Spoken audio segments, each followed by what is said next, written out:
हर हर महादेव, जय महाकाल। स्वागत है आपका कहानी मंगल पर। आप देख रहे हैं आपका अपना कहानी मंगल। दोस्तों, आज की कहानी आपको एक ऐसे श्राप से मिलाएगी जिसने ना इंसान को मरने दिया ना जीने। कहते हैं भीमपुर गांव की पुरानी हवेली में जिंदा लाश का श्राप आज भी भटकता है। रात ढलते ही हवेली की खिड़कियों से आती है ठंडी परछाइयां और सुनी जाती है एक ऐसी आवाज जो किसी को जिद ना छोड़ती। नहीं तो संभल कर बैठिए, क्योंकि आज की कहानी आपके रोंगटे खड़े कर देगी। रातें उस गांव में घनी और गहरी थी, ऐसी कि मानो चांद भी गुजरते हुए शर्माता हो।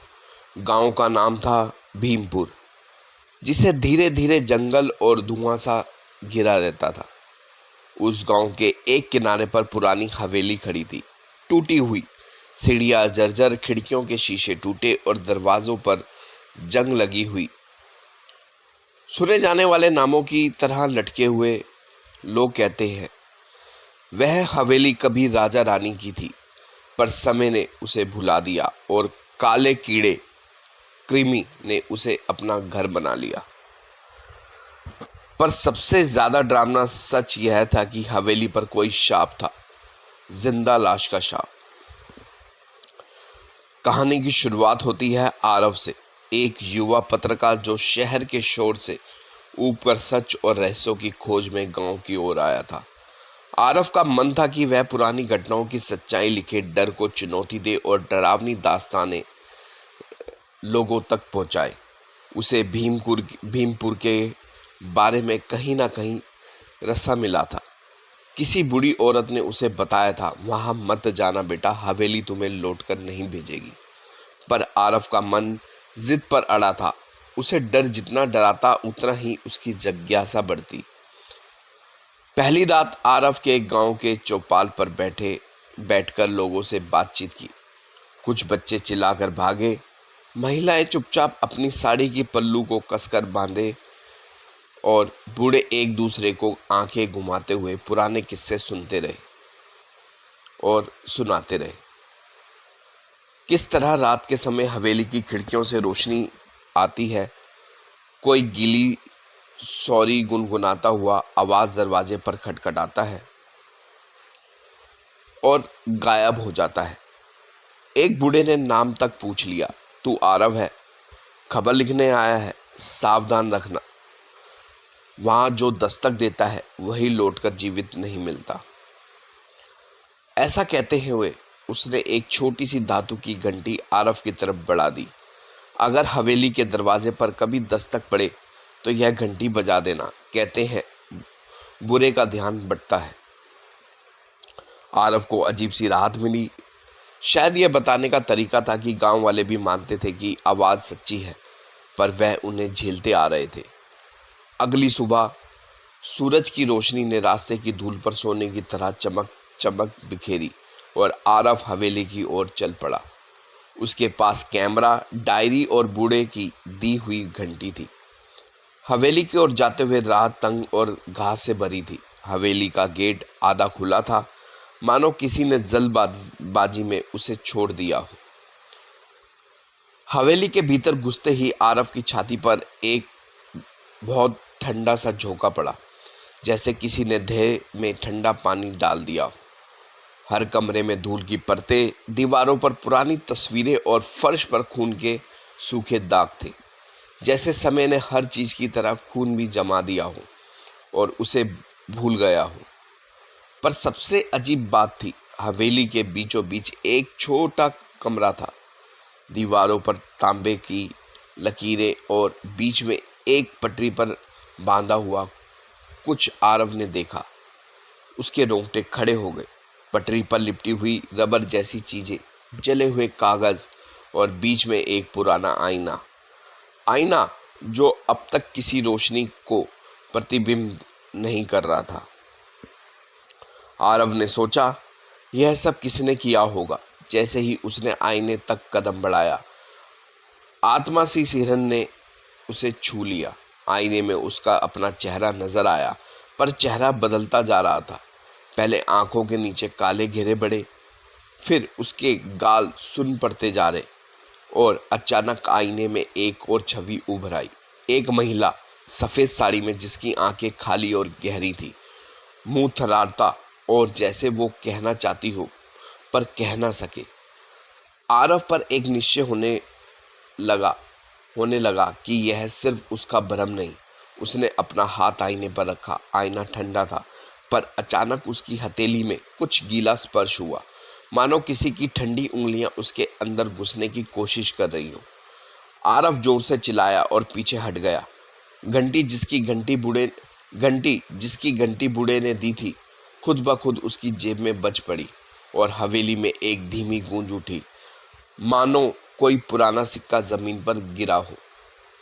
गांव लौटकर आरव ने सोचा कि यह सब मनोवैज्ञानिक था। अनुभव, थकान और अंधेरे का कमोबेश प्रभाव।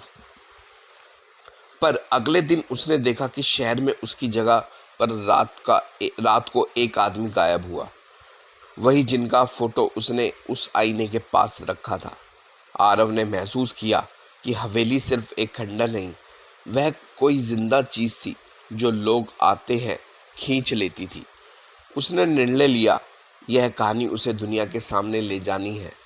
पर जैसे ही वह दस्तावेज लिखने बैठा, कागजों पर बूंदें गिरने लगी। आंसू या खून, यह पता नहीं चला। उसका कंप्यूटर अचानक बंद हो गया और स्क्रीन पर लाल अक्षरों में लिखा हुआ था, वापस आ जाओ। आरव को लगा जैसे कोई उसके हाथ खेल खेल रहा है, पर खेल में जीतने वाला वही नहीं था। आरव अब और रिस्क नहीं ले सका। उसने गांव वालों से मदद मांगने की सोची। फिर वही बूढ़ा आया, पहले से ज़्यादा संजीदा, और उसने कहानी बतानी शुरू की। सदियों पहले भीमपुर के राजा की एक प्यारी रानी थी, नाम था माधवी। राजा की चाहतों के आगे माधवी का जीवन दांव पर लगा दिया। एक दिन राजा ने उसकी ईर्ष्या में उसे प्रेत कहा और उसे हवेली के भीतर बंद कर दिया, और माधवी जिंदा मरती नहीं थी। उस पर एक क्रूर टोना किया गया, एक ऐसा शाप जो उसे इंसान और लाश के बीच टांग कर रखता था। रात होते ही उसकी आत्मा हवेली से निकलकर गांव के चारों ओर घूमती, किसी पर अपना प्रभाव डालती थी और उन्हें अंधेरे में खींच ले जाती थी। कहा जाता है माधवी ने खुद को बचाने की कोशिश में हवेली के दर्पण में अपना आंसू बहा दिए थे, और उन आंसुओं का प्रभाव आज भी हवेली के आईने में जिंदा है। जो भी उस आईने की नज़र में आए, उसकी आत्मा जैसे जैसे बिखरती गई और वहीं जिंदा लाश बन जाता। बूढ़ा आगे बोलता गया, हमने कई उपाय किए, पूजा, यज्ञ, मंत्र, और कोई फायदा नहीं हुआ। एक दिन हमने तय किया कि अपनी पीड़ा को समाप्त करेंगे, पर विधि इतनी भीषण थी कि उसने हवेली पर गहरा छाप छोड़ दिया। हमने एक युवा लड़की को चुना जो अपनी जिंदगी दान कर देती, पर वह भी नहीं सफल हुई। तब से हम इस हवेली से दूर रहे, पर शाप बढ़ता ही गया। आरव की रातों की नींद उड़ गई। उसकी जिद अब खबर बन चुकी थी, पर उसकी नजरों के सामने रातों रात घटता सच डराने लगा। वह वापस हवेली गया, पर उस बार एक योजना के साथ।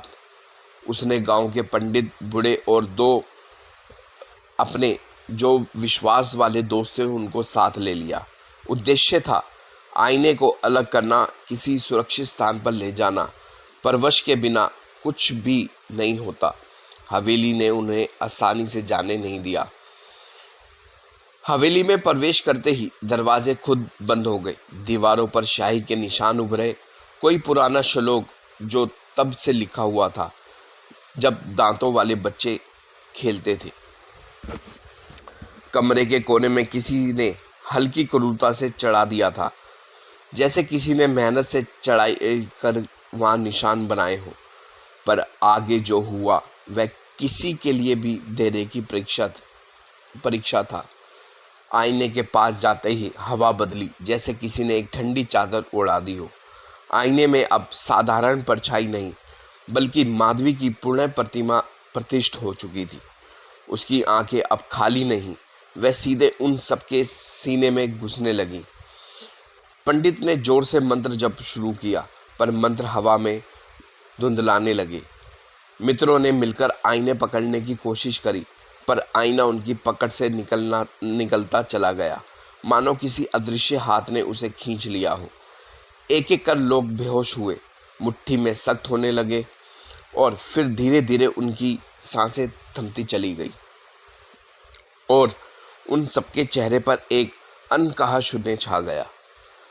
आरव ने देखा कि जिन लोगों की सांसें थम रही थी वह जिंदा लाश बनने शुरू हो रहे थे। चेहरा तो जीवित था, पर आंखें खाली, हाव भाव धीमे और आवाज केवल आधी रह गई। वह चीखना चाह रहा, पर आवाज भी गुम थी। पंडित ने अंतिम शक्ति लगाकर कुछ मंत्र कहा और आईने को कवर किया, पर जैसे ही काला कपड़ा आईने पर पड़ा, हवेली में एक घनी खामोशी छा गई। एक सूक्ष्म आवाज ने कहा, वो छोड़ दो, मुझे चाहिए, मैं वापस जीऊंगी। आवाज माधवी की थी। पंडित की आंखों में आंसू आ गए, पर उसने कहा, नहीं, और किसी के जीवन से खेलने नहीं देंगे। तभी हवेली की दीवारों के पीछे से एक गिरगिट सा शोर हुआ और सारी जिंदा लाशें शरीरों से उठकर हवेली की चारों ओर फैल गई। वह रात थी कि जंगल गूंज उठा, जैसे पेड़ों के पत्तों ने चीखें निकाली हों। गांव के ऊपर बढ़ते हुए बादल ने बिजली चमका दी और हवेली से दूर एक भयंकर रोशनी निकली। किसी ने कहा, यह माधवी का अंतिम उजाला था, पर क्या वह उजाला मुक्ति था या और भी गहरा शाप? पंडित ने आईने को बाहर निकालने की ठानी और जोर लगाकर उसे गेट तक ले गए, पर तभी आईने के भीतर से माधवी की सख्त आवाज निकली, जो इसे बाहर ले जाएगा वह हमेशा के लिए मेरा दास होगा। आरव ने तभी निर्णय लिया। उसने आईने को नष्ट कर दिया। उसने पास रखा पत्थर उठाया और आईने पर वार कर दिया। आईना टूटते ही एक चीख हवेली में गूंज उठी, शाप, हंसी और प्रार्थना का मिला जुला स्वर। टूटते ही आईना के टुकड़ों में माधवी की परछाइयां बिखर गई और एक एक कर हवेली के कोने कोने में घुलने लगी। पर जैसा कि बिना सोचे समझे करना होता है, उसका परिणाम भी बिना दया के सामने आया। आईना टूटना एक शुरुआत थी, पर समाप्ति नहीं। आईने के टुकड़ों ने हवेली के चारों ओर पसर कर नई परछाइयों का निर्माण किया। हर शीशा एक द्वार बन गया, एक परछाई द्वार जिसके पीछे माधवी की जर्जर आत्माएं अब छुटकारा पाने की जगह और भी कठोर बंदिशें खोजने लगी। जिन लोगों ने आईने को छुआ था, उनमें से कुछ पर पुराने दाग फिर से उभर आए। उनकी आत्माएं टूटने लगी। वह भागते हुए जंगल में खो गए। पर सबसे भयानक यह था कि जिन लोगों की आत्माएं हवेली के चक्कर में आई, वह अब जिंदा लाश बन चुकी थी। वह गांव में घूमते, बिना भाव के बात करते और रात को किसी को खींचकर हवेली ले जाते। भीमपुर के लोगों ने कई चाबियां बदल दी, मंटिया के पास बार बार मदद मांगी, पर शाप लगातार बढ़ता गया। सालों से भीमपुर के बच्चे हवेली के पास जाने से डरते और हवेली के पास के कुएं सुखाए दिए गए। कहते हैं कि रात में कुछ आवाज़ें कुएं से आती थी, रोने और हंसने का अजीब मिश्रण। समय बीतता गया। आरव ने भी अपने आप में परिवर्तन देखा। उसकी आंखों में थकान, उसके चेहरे पर कुछ अनजान सा चिन्ह उभरा।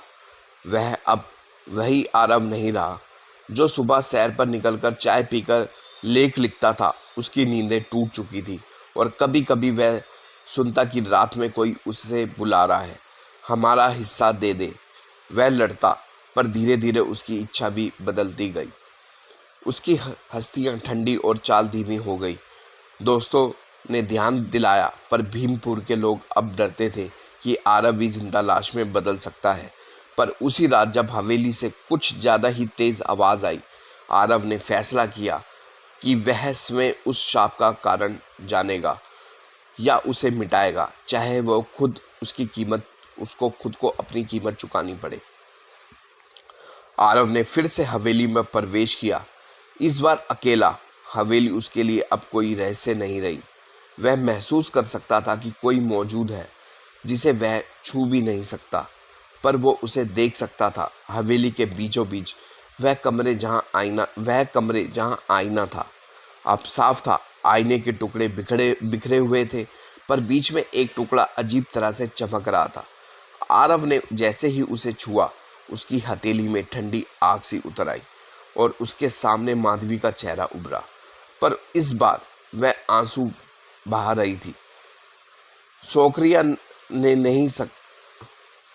नहीं कर रही थी। उसकी आंखों में दर्द था, पर साथ ही एक उम्मीद भी चमक रही थी, जैसे कोई आज़ादी की मांग कर रहा हो। माधवी बोली, तुमने आईना तोड़ दिया, पर टुकड़े बच गए। मेरा शाप उन लोगों से जुड़ा है जिनका खून उन दर्पण के साथ मिला है। यदि तुम मेरी असली बातें लोगों तक पहुंचाओगे, मैं मुक्त हो जाऊंगी, पर सच्चाई की कीमत चुकानी पड़ेगी। जो इसे बताएगा वह हर महीने एक याद खो देगा। उसकी यादों का एक टुकड़ा गायब होगा, ताकि मैं तुम्हारे दिल में अपनी जगह बना सकूं। आरव ने ठहरी हुई सांस में पूछा, क्या यही मेरी सजा होगी, लोगों को बचाने के लिए यादें खोना? माधवी ने हंसकर कहा, यादें खोना आसान है, पर जब वह टुकड़े तुम्हारे नाम, घर, चेहरे की यादें हो, तब तुम्हें एहसास होगा कि मुक्त करने के नाम पर तुम क्या खो रहे हो। आरव ने देखा कि हवेली में जितने भी जिंदा लाश बने थे, उनके चेहरे पर थोड़ा सा मानवीय चमक भी बाकी थी। उनकी आखिरी कड़ी यादें अब भी उन्हीं के अंदर फंसी थी। माधवी ने कहा, तुम में हिम्मत है और तुम उस हिम्मत के साथ मेरा सच लिख सकते हो, पर याद रखना, हर शब्द की कीमत होगी। आरव ने निर्णय लिया। उसने अपनी डायरी खोली और लिखा उस रात की सारी सच्चाइयाँ, हवेली का इतिहास, माधवी की पीड़ा और जो कुछ भी उसने देखा। उसने हर शब्द सच्चाई से भरा अपना नाम लिखा। जैसे ही उसने आखिरी शब्द पूरा किया, उसे महसूस हुआ कि उसकी एक याद गायब हो रही है। वह महिला जो उसकी माँ की तरह लगी थी, उसका चेहरा अचानक धुंधला पड़ा।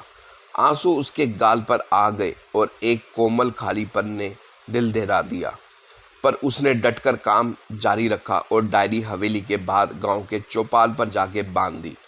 अगर कुछ भी हो जाए, यह कहानी लोगों तक पहुंचानी चाहिए। उसने यह भी तय किया कि यादों की कीमत उसे चुकानी होगी, पर लोगों की सुरक्षा उसे ज्यादा मायने रखती थी। समय के साथ साथ आरव की डायरी गांव के चक्कर में फैल गई। लोग भले मानने लगे हों, आईने के टुकड़े को ढूंढ ढूंढ कर जला दिया। कई लाशें धीरे धीरे सामान्य दिखने लगे, पर आंखों की गहराई में कुछ रह गया। भीमपुर में जिंदगी बेहाली सी हुई, पर हवेली की बीमार सांसें अब भी रातों में आती हैं, और जो लोग रात में हवेली के पास जाते थे, वह कभी कभी एक पुरानी देवी की धुन सुनते थे, मधुर पर पीड़ा भरी। आरव ने पाया कि उसकी प्रिय माँ की याद फिर कभी लौट कर नहीं आई, पर उसने कभी पछताया नहीं, क्योंकि उसने कितनी भी याद दे दी हो, क्योंकि उसने जिनको बचाया वह अब अपने बच्चों के साथ मुस्कुराते थे। कहानी का अंत पूरी तरह से सुलझा नहीं। भीमपुर के लोग जानते थे कि माधवी का शाप शायद कभी खत्म ना हो, पर अब उन्होंने उसे समझा और उसे लड़ना सीखा। हवेली अब भी वहां खड़ी है, टूटे दरवाजे पर, छतों पर नए मखमली काले धब्बे और कांच के टुकड़ों की चुभन, पर अब उन रास्तों पर छोटे छोटे दीपक जलते हैं, लोगों की यादें और उनकी हिम्मत का प्रतीक। आरव की डायरी को गांव ने संभाल कर रखा, पड़ी पर साज मानो किसी खतरे की परत पर अब भी उसमें हो। आरव कभी कभार हवेली की ओर देखता, उसकी आंखों में अब कोई खालीपन नहीं, बल्कि कुछ खोया हुआ सुकून है।